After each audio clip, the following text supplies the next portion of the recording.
बिस्मिल्लाहिर्रहमानिर्रहीम। अस्सलामुअलैकुम नाज़रीन, तमाम तारीफ़ें उस ज़ात पाक की जिसने ये कायनात तख्लीक़ की और दुरूद सलाम आखिरुज़्ज़मान नबी हज़रत मोहम्मद सल्लल्लाहु अलैहि वसल्लम की ज़ात पाक पर, जिनकी वजह से ये कायनात तख्लीक़ की गई।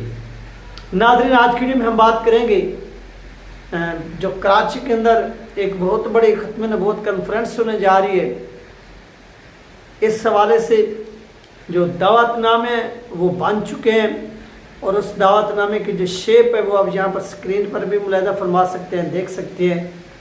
और हमारा आज का जो मेन टॉपिक है कि किन किन शख्सियात को ये दावतनामे अरसाल होंगे या हो चुके हैं या करने चाहिए। तो ये सारी की सारी जो डिबेट है वो इस वीडियो के अंदर होगी। चैनल पर नए हैं तो इसको लाजमी सब्सक्राइब करें, वीडियो को शेयर करें और कमेंट्स भी करें। जितनी बहन भाई देख रहे हैं ये आपसे रिक्वेस्ट है।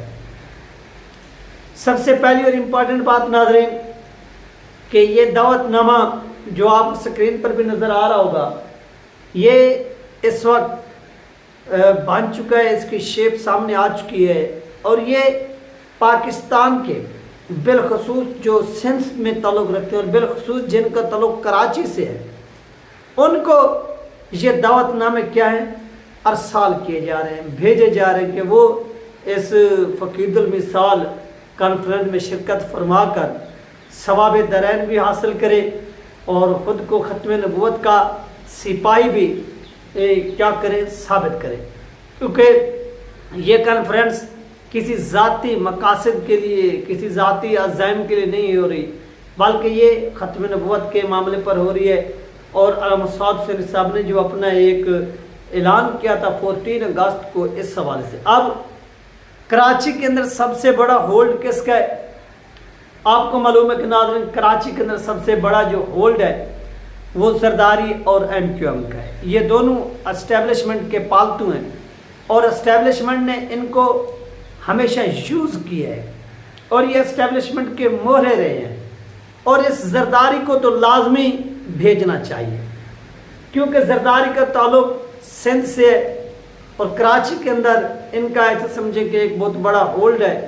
कराची का मेयर भी इनका है और इसके साथ साथ ये प्रेसिडेंट भी है। सिंध के अंदर भी इनकी गवर्नमेंट है। इसको लाजमी अरसाल करें, इसको भेजें ताकि इस जरदारी को पता चल सके कि इसकी वो सरजमीन जिसके ऊपर किसी की जुर्रत नहीं हुआ करती थी, लेकिन इसी सरजमीन के ऊपर आज ख़त्म नबूवत के जो सिपाही हैं वो ख़त्म नबूवत का जो झंडा है वो लहरा कर ये बता रहे हैं कि हजूर के ग़ुलाम पाकिस्तान के चप्पे चप्पे में ख़त्म नबूवत के नारों से इस पाक सरजमीन को क्या कर रहे हैं, गुस्ल दे रहे हैं। और इस पाक सरजमीन को गुंडागर्दी से, भत्ताखोरी से, दहशत गर्दी से साफ करना चाहते हैं। दूसरे नंबर पर नाज़रीन, इस कॉन्फ्रेंस के ये जो बनाए गए कार्ड हैं वो अरसाल करने चाहिए।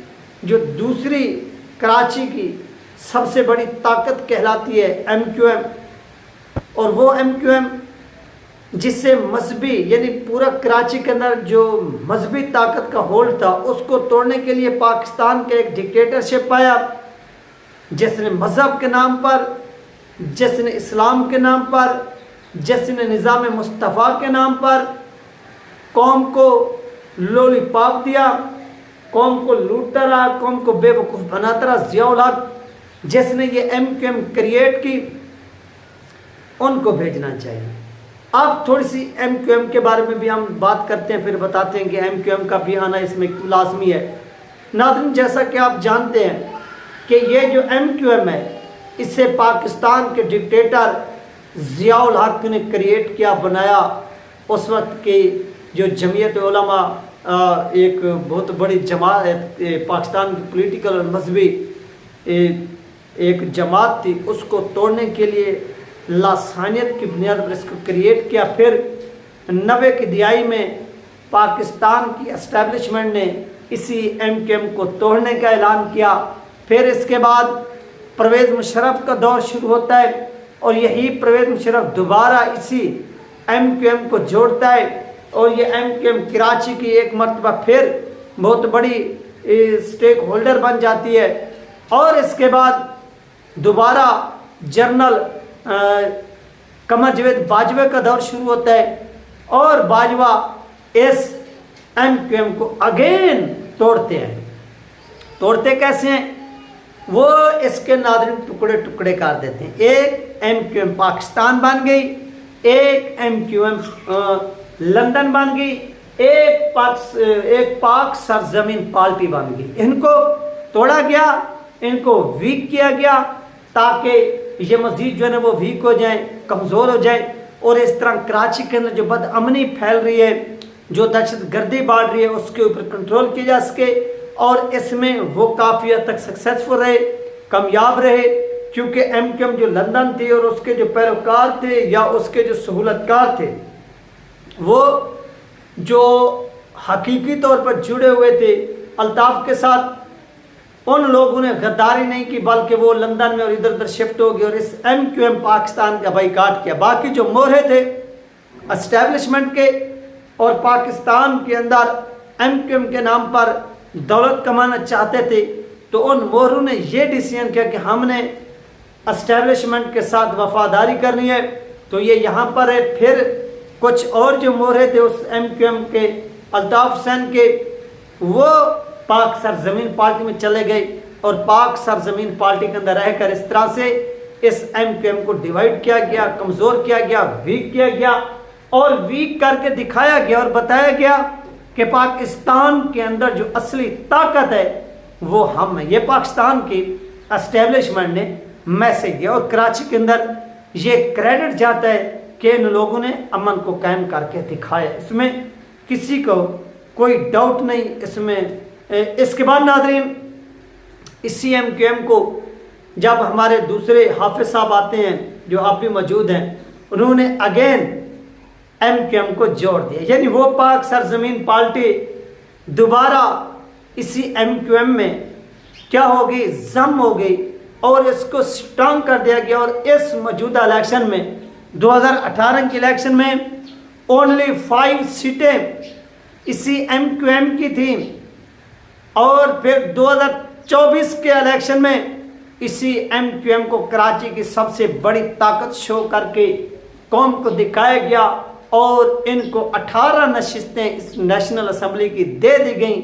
और इसी तरह से सिंध असम्बली की भी इनको बहुत बड़ी तादाद में सीटों से नवाजा गया और ये सिंध में भी इस वक्त जो है वो अपोजिशन का रोल जो है वो अदा कर रही हैं। तो इस तरह से नाज़रीन, इन सब को ये दावतनामे भेजने चाहिए और इन्हें बताना चाहिए कि आप जिनके सहारे हैं वो आपको यूज़ करके वक्तन फ़वक्तन, उनकी मैंने आपको हिस्ट्री भी बताई है कि यूज़ करके आपको रद्दी की टोकरी में ये फेंक देते हैं। लेकिन हम इस एस्टेब्लिशमेंट के कंधों पर सवार होकर नहीं, बल्कि इस आवाम की खिदमत करके इस आवाम के साथ खड़े होकर यहाँ पर पहुँचे हैं। और अगर किसी की जुर्रत है, कोई हमें शिकस्त देना चाहता है, तो इन आवाम के मसाइल को हल करे, इस आवाम के साथ चले। और वो आवाम और वो कराची जो पाकिस्तान का दारुल खिलाफा हुआ करता था, जहाँ पर जब पाकिस्तान बना सबसे पहले बानी पाकिस्तान कैद मोहम्मद अली जिन्ना ने लैंड किया, वो उतरे, फिर यहाँ पर इन्होंने हलफ उठाया। तो ये तहरीक लबैक पाकिस्तान भी मैसेज देने जा रही है कि यहाँ से ही एक इस्लाम की आवाज़ जो है वो निज़ाम मुस्तफ़ा की जो आवाज़ है वो बुलंद होगी, फिर ये पूरे पाकिस्तान में फैलेगी और ये फिर पाकिस्तान से पूरे हिंदुस्तान में और इस तरह पूरी दुनिया में फैलेगी। तो इंशाअल्लाह अल्लामा साद हुसैन साहब का भरपूर कराची के जो लोग हैं वो इस्तकबाल करें। इस हवाले से आप कैंपेन को लॉन्च करें। आप पूरे कराची के अंदर शहरों पर, गलियों में, मोहल्लों में, विलेजेस में और इसके साथ साथ दुकानों पर, मार्केट्स पर, जहाँ पर भी आपको जो भी चीज़ नज़र आए वहाँ पर वाक चेकिंग करनी चाहिए और बताना चाहिए कि हम अल्लामा साद हुसैन साहब को वेलकम करते हैं। इससे ऐसे समझें कि तशहीर होगी और इससे आवाम की ज़्यादा तवज्जो मरकूज़ होगी और आवाम भरपूर अंदाज में इसमें शिरकत करेगी। तो ये तमाम लोगों को क्या है मैसेज है। तो ये थी नाज़रीन अहम तरीन अपडेट जो आप लोगों के साथ शेयर की गई है। अपना ख्याल रखिएगा। और मुझे दुआ में याद रखिएगा। इंशाल्लाह मिलते हैं नेक्स्ट वीडियो में। अल्लाह हाफिज़।